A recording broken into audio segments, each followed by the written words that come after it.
संजय कहते हैं, अब तक जो ध्वनि गूंज रही थी वो भय और शक्ति की थी, लेकिन अब कुरुक्षेत्र के आकाश में एक नई ध्वनि उठती है जो केवल शोर नहीं, दिशा है। ये है 14वां श्लोक।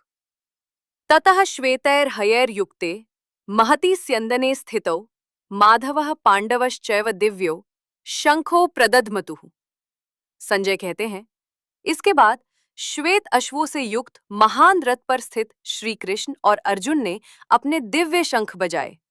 ये क्षण केवल युद्ध की घोषणा नहीं, ये धर्म की उपस्थिति की घोषणा है। ध्यान दीजिए, रथ साधारण नहीं है। श्वेत अश्व शुद्धता और स्पष्टता के प्रतीक है, और उस रथ पर बैठे हैं माधव और पांडव, एक जो स्वयं धर्म है और दूसरा जो धर्म को खोज रहा है। उनके शंख साधारण नहीं, दिव्य हैं। ये ध्वनि भीतर उतरती है और भय को नहीं, भ्रम को तोड़ती है। ये शंखनाद कहता है, सत्य तुम्हारे साथ है, डरो मत, तुम अकेले नहीं हो। जीवन में भी ऐसा क्षण आता है जब चारों ओर शोर होता है, दबाव का, तुलना का, डर का, और उसी शोर के बीच हमें एक शांत आवाज सुनाई देती है जो भीतर से आती है।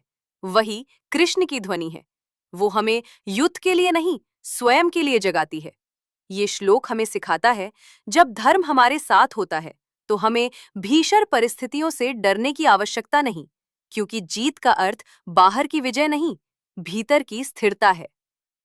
अगले श्लोक में कृष्ण और अर्जुन के शंखों के नाम गूंजेंगे और हर ध्वनि एक चरित्र को प्रकट करेगी।